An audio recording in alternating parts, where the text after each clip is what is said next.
There is something uniquely powerful about a child's voice, not in their words, but in their wails, their whines, their thunderous little tempers.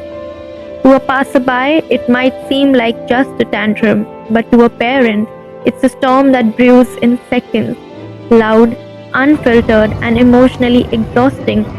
We have all seen it, a toddler screaming in the middle of a supermarket aisle, a preschooler refusing to put on their shoes, a child shouting no at the top of their lungs as tears stream down their face.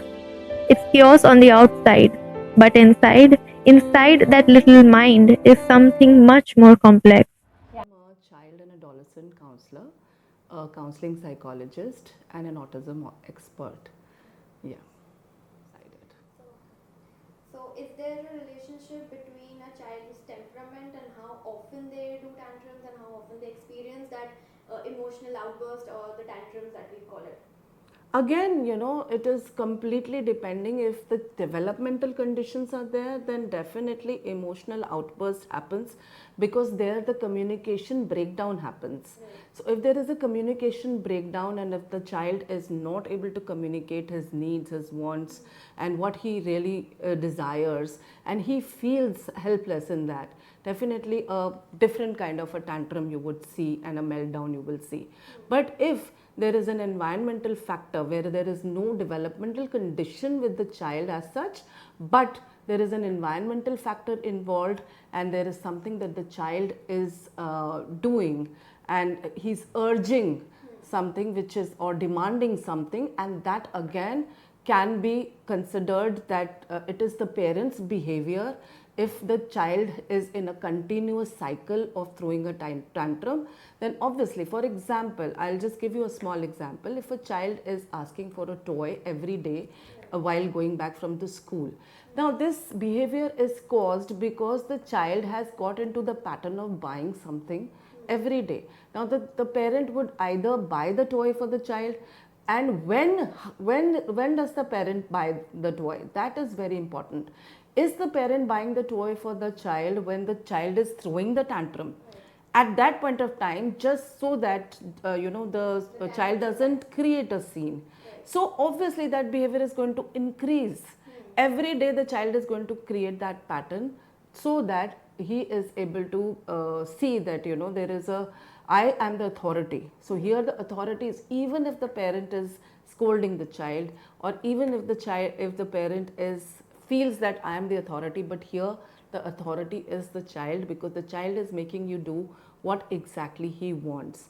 So here the child has to be the parent has to be very mindful how to deal with the child's tantrum, because if the child is met with his tantrums at the time of throwing tantrums, and if the parent is buying things, or he is meeting the demands of the child at the time of tantrums, then definitely that behavior is going to increase anytime, and you will not be able to help that behavior. Yeah. So, how can parents differentiate between normal tantrums and those that might indicate underlying issues in a child? Yeah, so even if the parent feels, now that it depends now. If the parent is already following these rules, like if the rules have been followed of the behavior therapy, and still the child is throwing a tantrum on a certain things, then underlying issues, social emotional issues are the major causes which creates the tantrums, mostly which are seen in a child. These are something that has to be dealt. Definitely there are always underlined issues when there is a tantrum. Now underlined issues is with the child or with the parents, that we have to differentiate. So it's the parents job to understand that why the tantrum is being caused, and once they understand the cause, definitely they'll be able to help themselves and the child. So, we talked about parenting styles. There is also neglectful parenting, and how does that affect a child's emotional regulation and behavior? A lot, a lot. A neglectful parenting is a concern, and it's a cause of most of the socio-emotional concerns that the children, and they grow up as adults. So they definitely have that emotional void that they're carrying in the adulthood, and it is going to be a huge cause of concern when they build their relationships and their careers everything. Their life is going to be affected hugely, definitely. According to YouGovernment America poll, 75% of Americans believe authoritative parenting is the most effective out of all the four. So there are a lot of parenting styles here we are talking about, and authoritative is something that I do not advocate about. An authoritative style is somebody, where the parents will just come into, and they will just instruct, okay, do this, this room should be cleaned, this should be this. So that is not a very, a style which is, and in today's generation, it doesn't work like that, definitely. Then there is very submissive style of parenting.